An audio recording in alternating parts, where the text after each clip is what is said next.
comment en français, vous connaissez pourquoi, vous savez pourquoi on adore en fait les formes de Krishna. Oui, c'est vrai. Tout le monde le connaît un tout petit peu, très, très rapidement. En fait, comme on le voit, ces formes ici très très belles sont sculptées dans le marbre. Elles peuvent être en terre, elles peuvent être en bois, c'est du bronze. Oui, en bois, en bronze, et il peut s'agir de peinture, en métal aussi.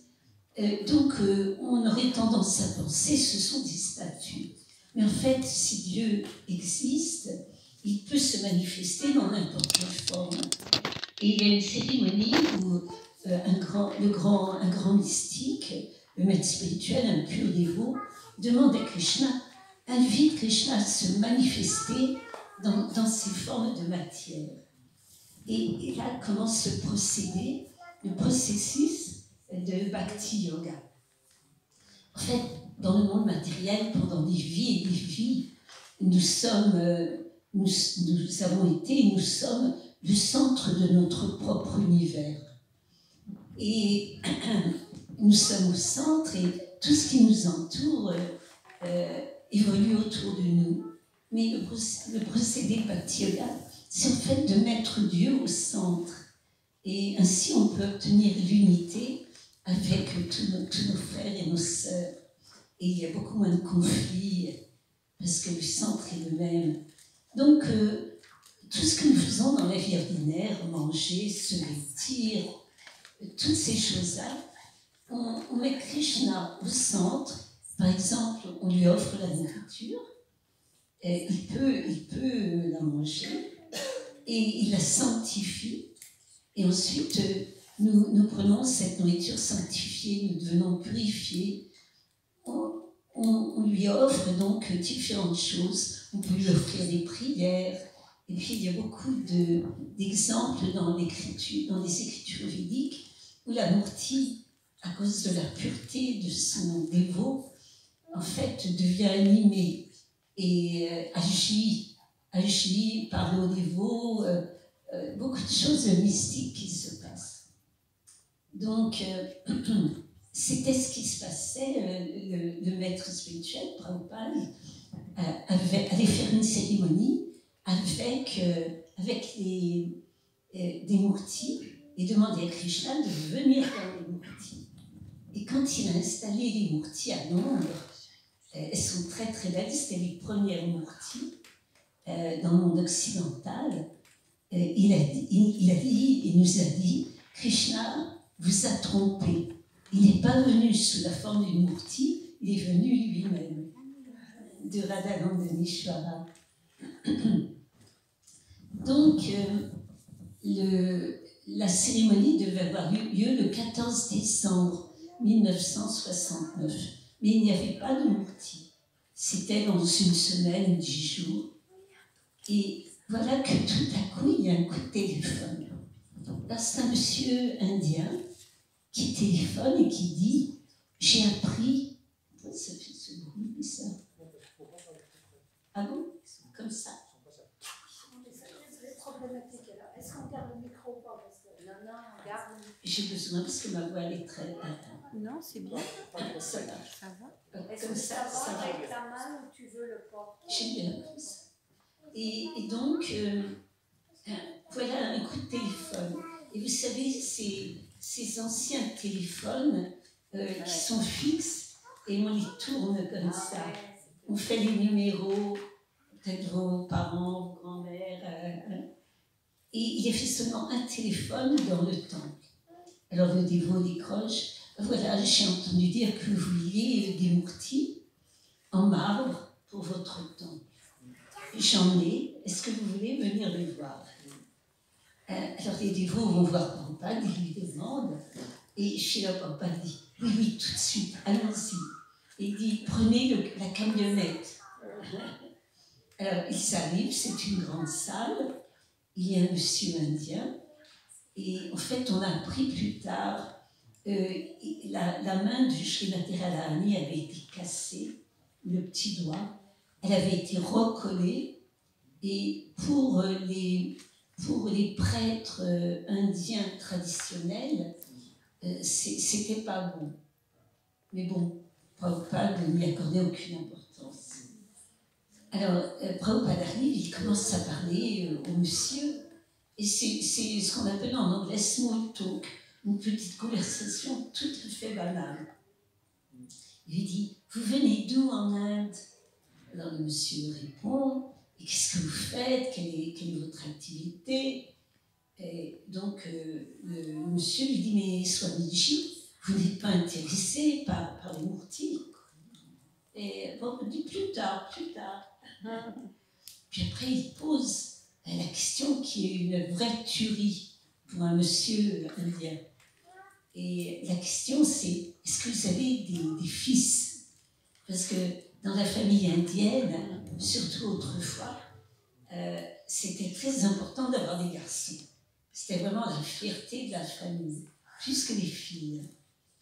Et donc, le monsieur commence à parler de ses enfants, il est intarissable. Comment ils ont fait des études merveilleuses, comment ils sont intelligents, et après quel poste ils ont eu. Et on ne peut pas l'arrêter. Alors, à ce sujet, il y avait une interview à la BBC anglaise sur un voleur qui était devenu très célèbre et qui savait très bien voler. Il avait beaucoup de succès dans, on peut dire, son métier. Et on lui demandait, mais comment vous faites? Alors il disait, voilà, quand vous trouvez une personne que vous voulez voler, il faut psychologiquement que vous trouviez sa passion. Et une fois que vous avez trouvé sa passion, il va être absorbé, et là, vous pouvez voler. Alors donc, ça c'était une question gagnante. Est-ce que vous avez des fils? Et là il n'arrête pas de parler de ses fils. Donc tout doucement, un moment, Prabhupada avait amené avec lui 2 jeunes gens. Il demande à l'un, est-ce que tu peux soulever Srimati Radharani? Est-ce qu'elle est lourde? Alors le dévot soulève, non, ça va. Et toi, est-ce que tu peux soulever Krishna? Est-ce qu'il est lourd? Ça va. Et alors Prabhupada dit, ok, on les prend, allez vite dans la voiture. et à ce moment-là, le monsieur indien est très surpris. Il n'a pas le temps de réagir. Il court après, il dit Swamiji. Et Prabhupada dit, mais tout va très bien, elles conviennent parfaitement. On les prend. Après, je ne sais pas, peut-être que le monsieur voulait demander un petit peu d'argent, ou c'est des très belles mourties en marbre. Hein. Mais Prabhupada dit, il n'y a aucun problème, elles nous conviennent parfaitement. Puis il dit au garçon, allez vite.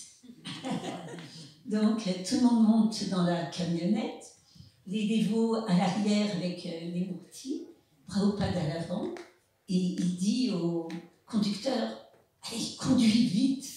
Et donc ils partent, ils s'arrêtent 10 minutes après, Prabhupada descend, il va à l'arrière de la camionnette, et là il dit, il s'agenouille, il a des larmes qui lui viennent, et il commence à chanter la belle prière qu'on chante le matin, Govinda Madhuplusham.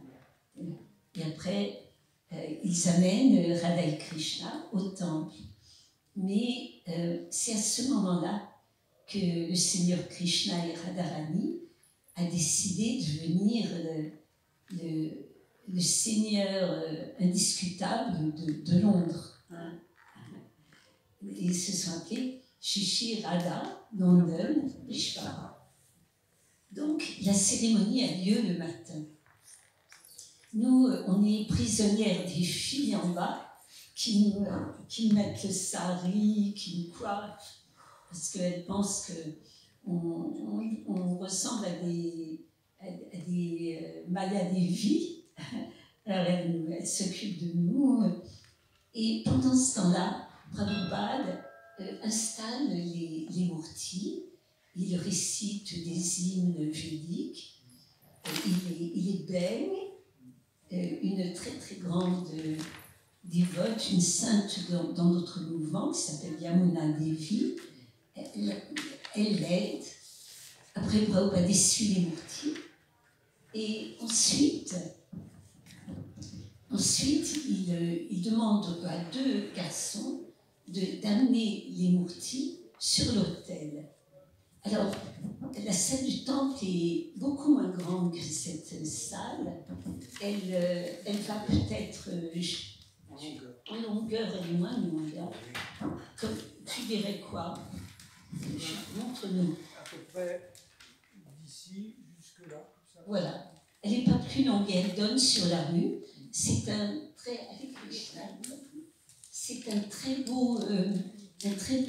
petit immeuble, 3 étages, ou 4. 3 étages. Et en largeur, il y a un sous-sol. Oui. Mais la salle du temple, en largeur, tu dirais, de là à là, à peu près, un petit peu plus, jusqu'à Prabhupada. C'était pas très grand. Et le dévot qui a fabriqué cette salle du temple voulait qu'elle ressemble à une grotte bouddhiste. Alors il a importé du bois qui venait de Californie et il y a une atmosphère très très mystique, très très belle. Et le soir, d'avant l'installation, vous parlez français? Oui, oui. Très très. Ah bah oui. Ah oui. En France. Oui. Parler français en France. Oui, parce qu'on a beaucoup d'invités qui viennent de pays anglo-saxons aussi. C'est pour ça que je vous demandais. Voilà. Donc, il y a une atmosphère très mystique avec l'encens. Il y a un tapis violet par terre. Et donc, c'est le moment de mettre les mourtis, les statues, sur l'autel en marbre que nous a offert George Harrison. Et allez voir, si on raconte, en fait, comment je suis venue à la conscience de Krishna, mais si vous voulez intervenir à n'importe quel moment, hein, c'est interactif. Hein. Allez voir. Donc, on est dans cette salle du temple, et non, là on en dit un moment avant que nous arrivions à la salle. Donc, il y a des colonnes plus minces que celle-ci. Il y a 2 colonnes qui soutiennent ce qu'on appelle un canapé, une sorte d'ombrelle qui surplombe les mourtis. Et il y a 2 grandes colonnes de 3-4 mètres qui soutiennent une étagère où il y a le Seigneur Jagannath, Baladev et Subhadra. Comme une mezzanine. Hein? Comme une mezzanine. Oui, un petit peu, oui, comme une étagère mezzanine. Hein? Oui, c'est pas très très large, pas 1 mètre même. Et donc, à ce moment-là, le Prabhupada a fini de baigner et d'essuyer les mourtis, et Yamuna l'a aidé, et il demande aux garçons de mettre sur l'autel les mourtis. Et un des garçons, avec son coude, donne un coup violent à une des petites colonnes, et tout commence à trembler. Alors, il risque d'y avoir une tragédie parce que l'ombrelle est très très lourde. Si elle tombe, elle va écraser les mourtis. Yamuna ne peut pas bouger, elle est complètement gelée sur place. Mais elle voit quelque chose d'extraordinaire. Elle voit Srila Prabhupada qui saute sur l'autel comme un jeune homme. Et son visage change. Il est beaucoup plus jeune, il est d'une grande beauté et il est dans l'humeur d'un chevalier du Moyen-Âge. Alors, vite, vite, il pousse tout ce qui est sur l'autel, on dit paraphernalia en français. La paraphernalia, pour adorer le Seigneur. Comme vous voyez, sur l'autel, il y a beaucoup de choses. De l'autre côté, il soutient, avec une main, il soutient la colonne qui bouge, et avec son autre main, il prend la main de la Murti de Srimati Radharani, comme s'il voulait la rassurer. Et il manifeste tout son amour pour Radha et Krishna. Il est le protecteur de Radha et Krishna à ce moment-là.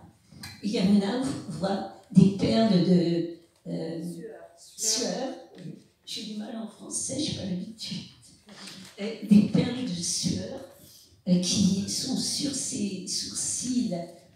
Et les garçons arrivent vite, et ils enlèvent le canapé, ils enlèvent les deux petites colonnes, et pendant ce temps-là, derrière le rideau, lorsqu'ils sortent, la télévision britannique, la BBC, est en train de filmer.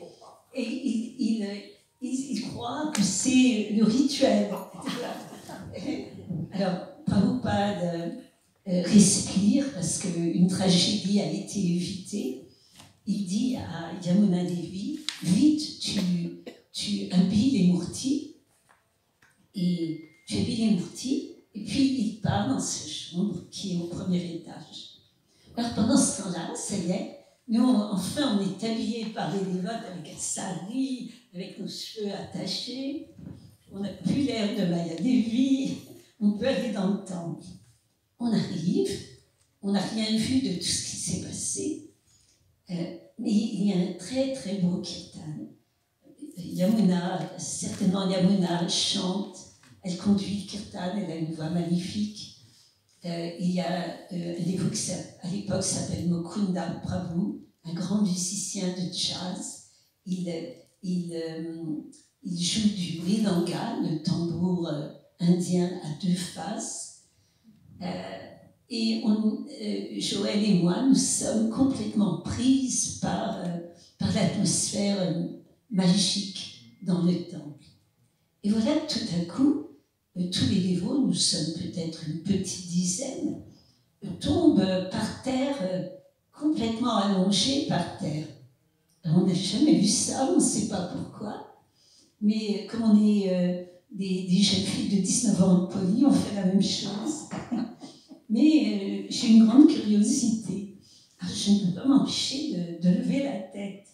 Et voilà que je vois passer deux pieds très très beaux, dorés, qui passent par ma tête. Je veux voir plus, je lève plus la tête. Et c'est la première fois où je vois mon maître, Srila Prabhupada. Et il y a une impression extraordinaire. Il est très très aristocratique. Il lève la tête, il marche très droit. Physiquement, il n'est pas très grand, mais je ne peux pas m'empêcher de penser, mon Dieu, il est l'empereur de l'univers. Et puis, en même temps, il y a une autre pensée complètement antinomique qui surgit. Mais il est aussi le sage, le plus humble de l'univers. Alors, comment réconcilier ces deux aspects complètement opposés? Il marche, il s'assoit sur ce qu'on appelle le Vyasasana, à côté de l'autel, et il commence à diriger le chant. D'abord très, très méditatif, après le rythme s'accélère, et après très doux à nouveau.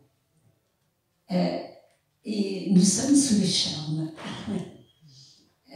Ensuite, il y a une classe d'une vingtaine de minutes où il parle de la philosophie de base. Et nous comprenons très mal l'anglais avec mon ami, mais curieusement, sans comprendre ce que disent les dévots, on arrive à comprendre tout ce que dit Srila Prabhupada. Et étonnamment, il répond aux questions que nous ne lui avons pas posées à voix audible. Il répond à toutes les questions qui sont qui sont dans notre tête. En même temps, je sens des larmes qui sortent. Et je me demande, mais qu'est-ce qui m'arrive? Je ne suis pas... je ne connais pas une joie extraordinaire, ou je n'ai pas eu un grand malheur, pourquoi est-ce que je pleure? Puis après, je regarde ses yeux, il y a tellement d'amour dans ses yeux, de compassion. Et il veut aider, il veut donner sans rien attendre en retour. En même temps, on dirait que je passe à travers un scan. Il est conscient de toutes mes petites victoires et de mes grandes défaites. Et puis, ses yeux supplient, laisse-moi t'aider, j'ai la solution, laisse-moi t'aider. Donc c'est la première rencontre avec Srila Prabhupada. Il va rester 7 jours dans le temple avant de prendre l'avion pour un autre pays. Et nous avons 7 jours pour savoir s'il est vraiment notre maître spirituel. Alors, rappelez-vous, on est à Londres. Alors, on a un petit rituel le soir, en français, pour que personne nous comprenne. Alors, on se pose la question à la fin de la journée, l'une à l'autre, avec Joël, est-ce que tu crois que Srila Prabhupada est notre véritable maître spirituel? Mais on l'aime beaucoup, mais on n'arrive pas à décider, à cause de notre enseignement impersonnaliste. La philosophie où il y a un Dieu personnel nous fait très très peur. Donc, le lendemain, dans le temple, il y a une quinzaine de personnes, pas plus. Les dévots nous disent « Allez monter dans la chambre de Prabhupada, parlez avec lui. » La veille, il a fait une classe et il a dit que l'initiation était le début de la vie spirituelle. Et je ne sais pas pourquoi, bien que n'étant pas convaincue par la philosophie, j'ai envie de lui demander l'initiation. Mais je me sens un peu timide. Alors je lui dis, Srila Prabhupada, j'aimerais bien commencer la vie spirituelle. Et il dit, oh, mais tu pratiques déjà la vie spirituelle. Tu balais le sol de Krishna, tu laves ses assiettes. Alors je le regarde comme ça, perplexe, et je pense, mais c'est ça la vie spirituelle? Laver par terre, laver des assiettes. J'ai aucune notion du bhakti yoga. Après, donc l'initiation a lieu. En fait, ce que je raconte, c'est pour vous montrer comment le maître spirituel, le pur acharya dévot, comment il peut attirer les chercheurs spirituels, par exemple dans d'autres cas avec des jeunes filles de 19 ans, ou comment il va attirer par la philosophie un grand érudit. Et il est capable de relationner avec n'importe qui. Le jour d'après, on nous dit encore, allez voir Srila Prabhupada dans sa chambre. Il y a plusieurs personnes, et il vient vers moi, il me demande, quel est ton nom? Et je regarde un petit peu fâchée, je lui dis, je n'ai pas de nom. Alors, il est étonné, il ne comprend pas. Puis après, il comprend, parce que je voulais dire, je n'ai pas été initiée, je n'ai pas de nom spirituel. Donc, il sourit, il me dit, tu n'aimes pas le nom que tes parents t'ont donné?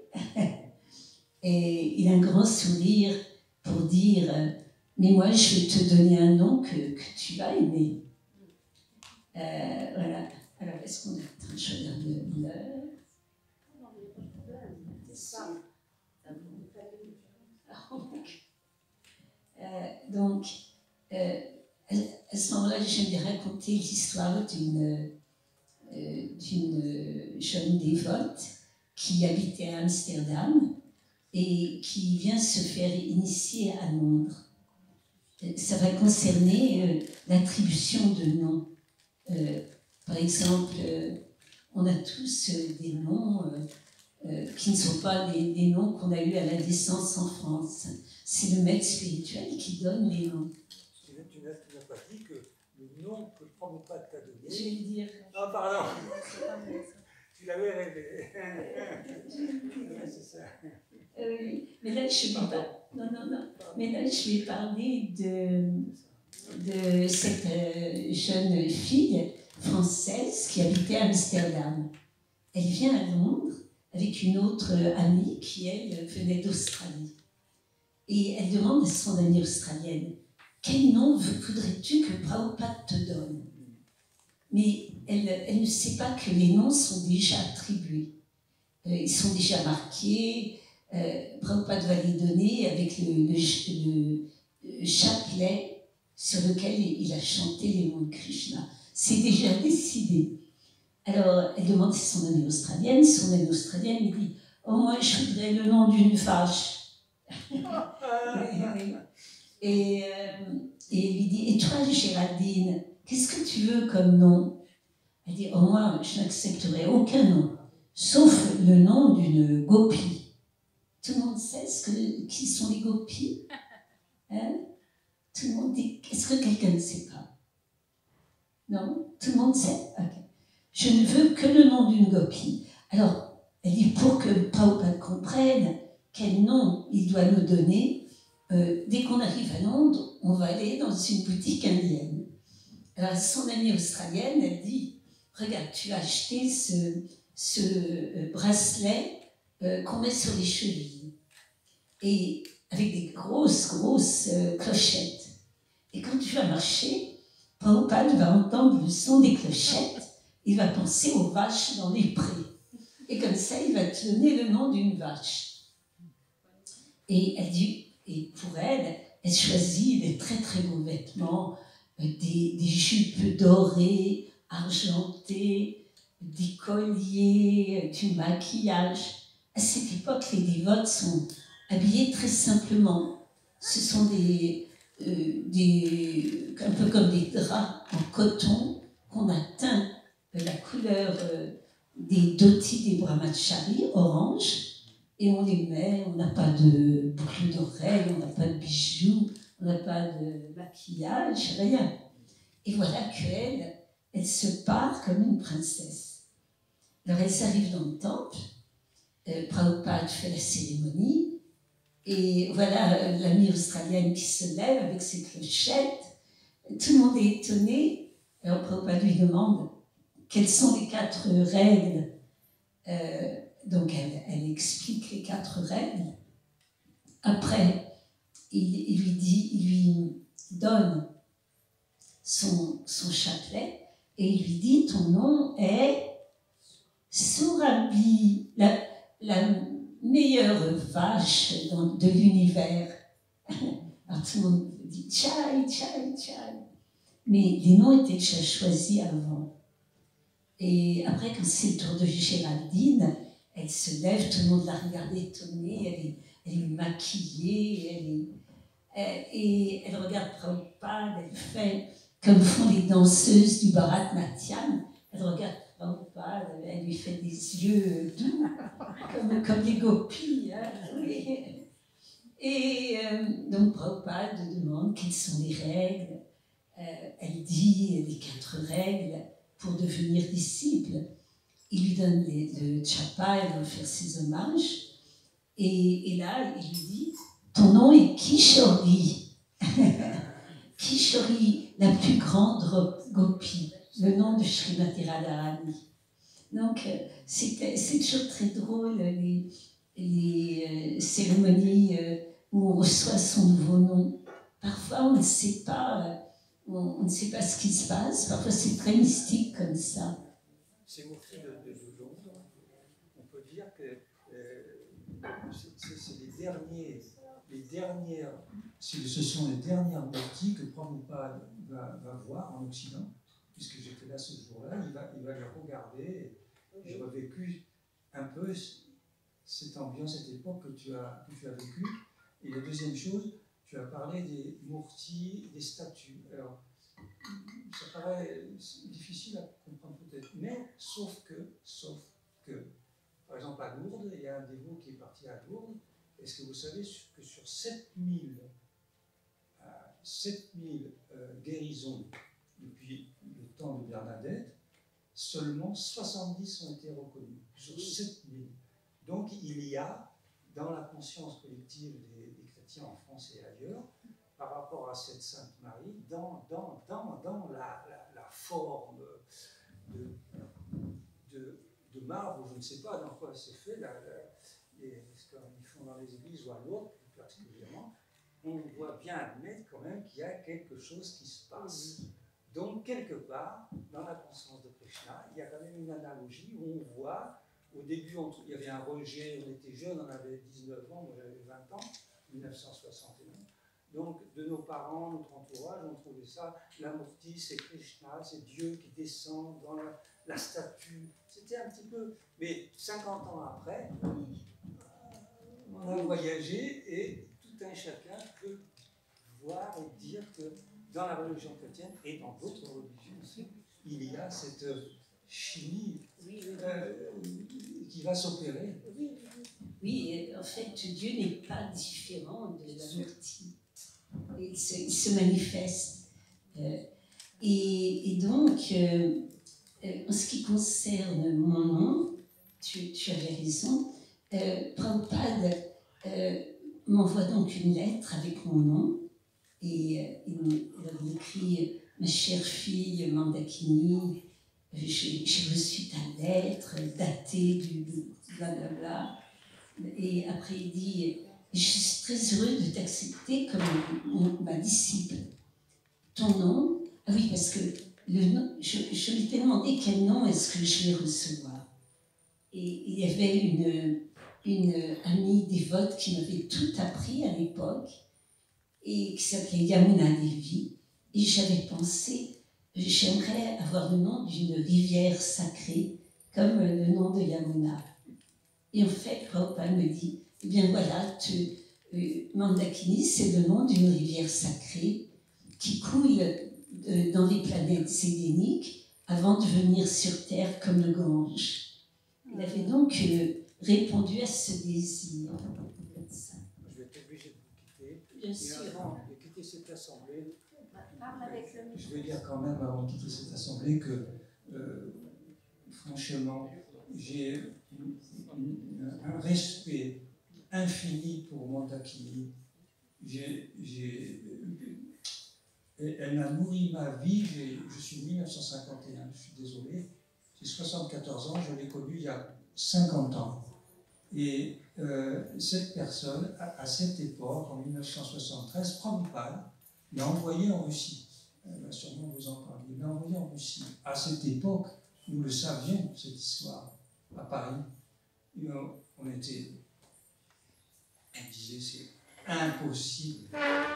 L'Union soviétique, les dévots chrétiens en Union soviétique, et Mandakini avait été là-bas, on avait trouvé ça complètement incroyable.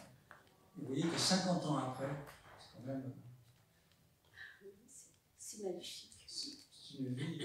J'en profite pour remercier infiniment Mandakini pour sa bienveillance, sa gentillesse, son affection, sa fraternité. Absolument. Excusez-moi, je me suis laissé aller. Et ce soir, si vous voulez venir voir les 50 ans de la conscience de Krishna, ça se passera dans la salle à côté. Vous allez voir les débuts en France, grâce à Anita Gorasunta ici, qui est l'instigateur, tout à fait. De cette soirée où vous verrez aussi Mandakini dans les photos, vous verrez les débuts de la conscience de Krishna en France. À quelle heure? À quelle heure? À 8h30. Ici, à côté dans la salle. Oui, c'est une vidéo, c'est tout un montage. Pour un peu élaborer. Essayons de s'entendre. Oui, avec le micro. Hare Krishna, c'était un petit peu pour élaborer ce que tu venais d'expliquer à propos des noms.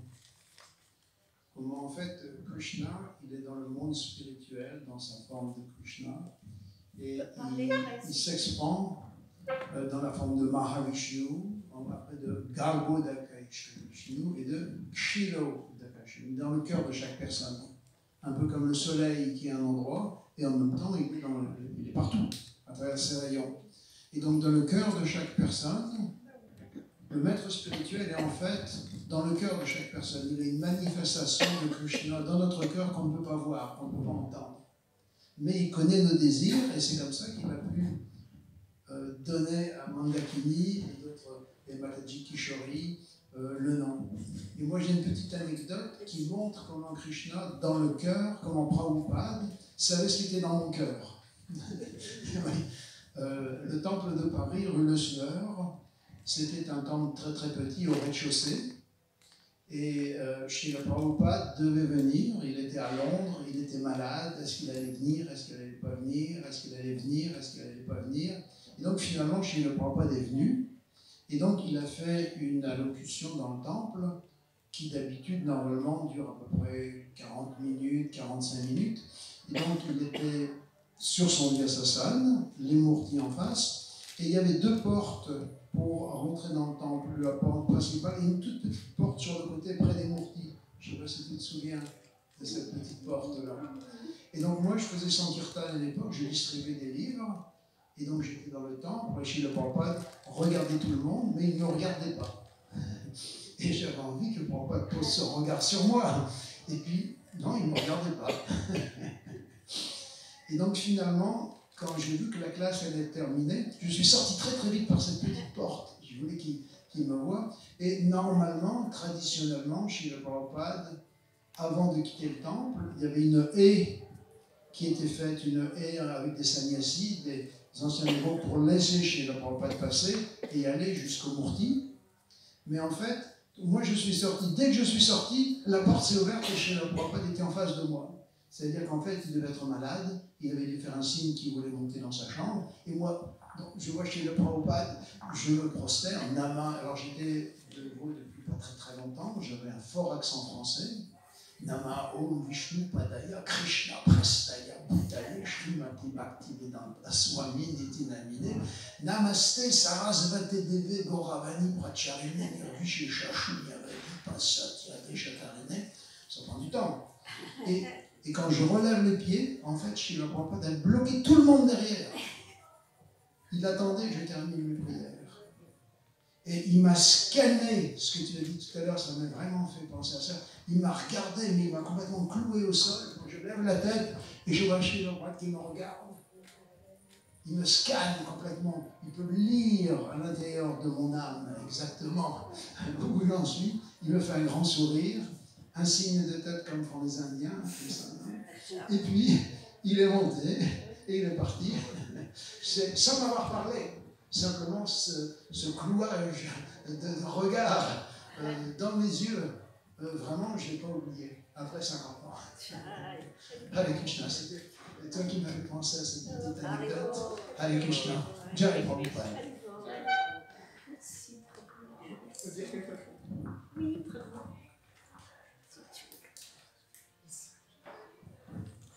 Hare Krishna. Oui, je vais vous raconter quelque chose qui m'est arrivé il n'y a pas longtemps par rapport à Prabhupada. J'ai une amie, je lui ai donné le petit prospectus où on voit Prabhupada qui arrive à New York avec le bateau derrière. Elle m'appelle, puis je la sens toute retournée. Je lui dis qu'est-ce qu'il arrive. Elle m'a dit, je viens pour la première fois de l'image de Prabhupada. Elle m'a dit, j'ai les poils qui se sont dressés sur mes bras. Et elle m'a dit, j'étais au bord des larmes. Ah ouais. Pourtant, elle avait jamais entendu parler de Prabhupada, c'est la première fois qu'elle le voyait. Moi, j'ai dit, bon, on en parlera plus tard. Deuxième chose que je peux dire, la plus personnelle, moi j'habite tout seul dans mon coin en Bretagne, et tous les matins, je me fais mon petit rituel avant, mon petit arti, et je mets la chanson de Prabhupada qui s'appelle, vous l'aurez surtout, il y en a peut-être qui la connaissent, elle s'appelle Vaishnava Thakura. Alors moi, il me faut mon Vaishnava Thakura tous les matins, et quand je vois Prabhupada, je suis absolument... je suis très ému, quoi. Je suis pas. Voilà. Moi, je pense que c'est un homme. Quand j'entends tout ce qu'on dit sur lui, quand je vois quand les gens, pour au mois d'août, la journée qu'on a fait pour lui, il y avait une ferveur de la part des gens qui était absolument exceptionnelle.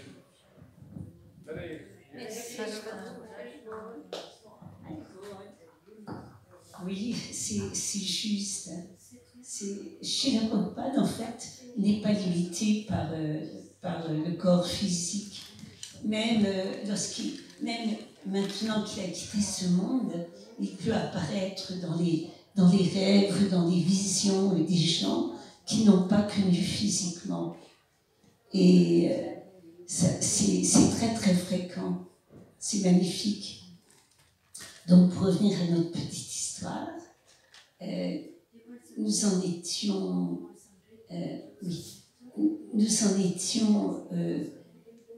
à la cérémonie des noms. Maintenant, retournons à cette semaine. Prabhupada va rester encore quelques jours avec nous avant de partir. Les dévots nous disent, à moi et à mon ami, allez faire une promenade matinale avec lui. Donc on y va. Et c'est un petit parc qui s'appelle Russell Square, à côté du British Museum à Londres. Et je marche, nous sommes 4 ou 5 avec lui. Je marche juste à côté de lui, et tout d'un coup il s'arrête et il me regarde très très profondément dans les yeux. Et à ce moment-là, je me dis, il va dire une phrase mystique très très spéciale. Parce que dans nos livres impersonnalistes, on dit qu'on reconnaît son maître spirituel s'il nous dit une phrase très mystique. Et là, on va savoir, c'est mon maître spirituel. Alors j'attends, ça me paraît très très long. Et après, je l'encourage des yeux à dire la phrase. Et alors il me regarde et puis il me dit, est-ce que tu as froid? Alors je suis déçue. Je le regarde avec reproche et je lui dis non, je suis le Prabhupada. Et il a joué avec nous beaucoup comme ça. Le dernier jour est arrivé. Prabhupada partait le lendemain aux États-Unis et il donne une classe dans la salle du temple. Donc les Murtis sont là, je suis là Prabhupada est à côté des Murtis. Et à peu près ici, il y a des invités qui remplissent la salle. Avec mon ami, on est dans le fond. Il demande s'il y a des questions. Et à la fin, il y a un homme qui lève la main.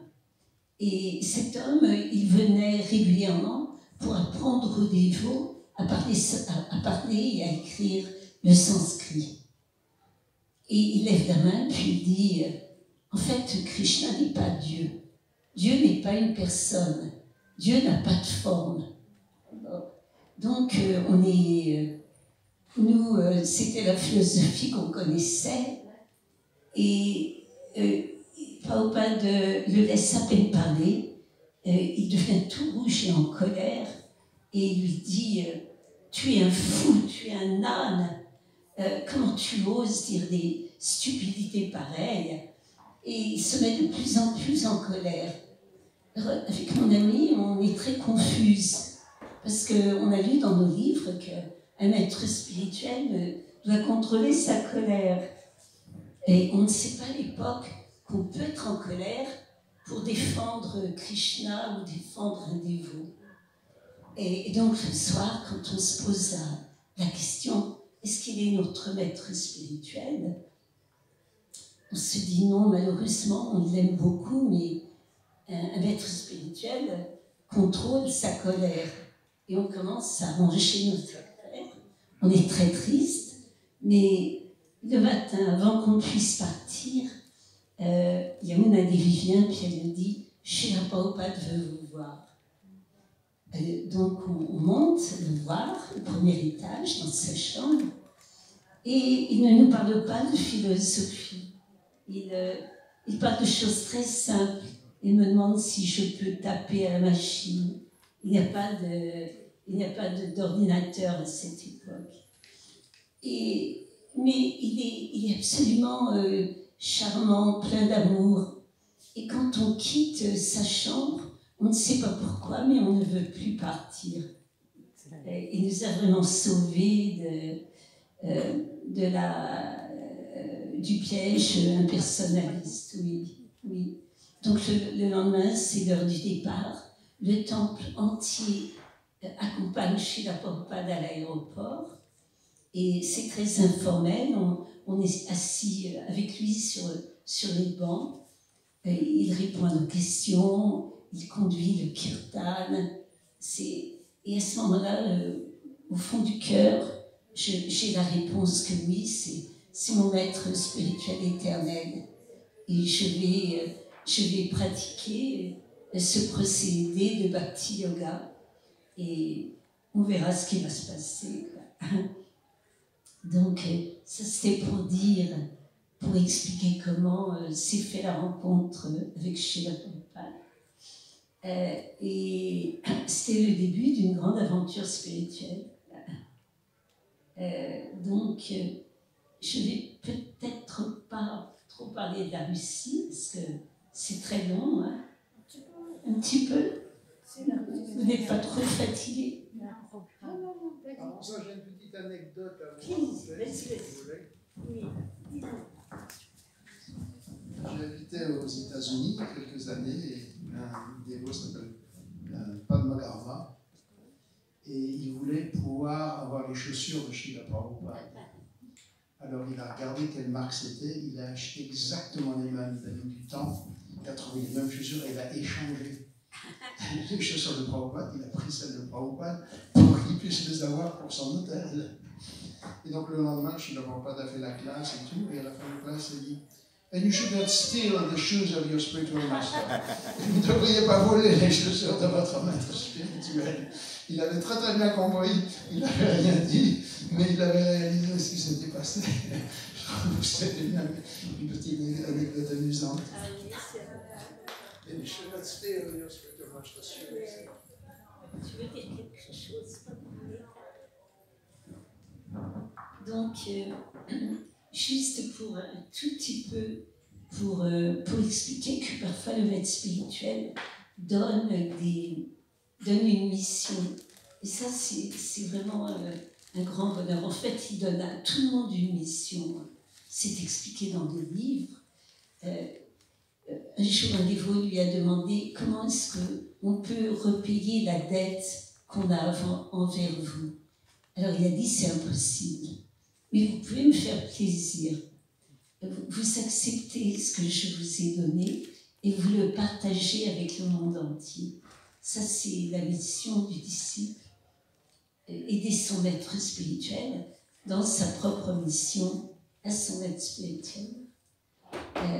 Mais un jour, je servais donc une Murti et je lis quelque chose dans un livre de Srila Prabhupada. Si le maître spirituel vous demande de faire une tâche qui est un petit peu difficile, et si vous dites oui, vous allez faire beaucoup de progrès spirituel.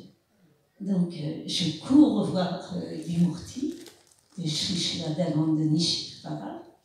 Je leur demande, s'il vous plaît, aidez-moi. Vous êtes vraiment très intelligent, vous pouvez tout faire. Est-ce que vous pouvez arranger que Prabhupada me demande une tâche un petit peu compliquée, difficile, mais surtout, aidez-moi à me rappeler de répondre oui. Et j'oublie.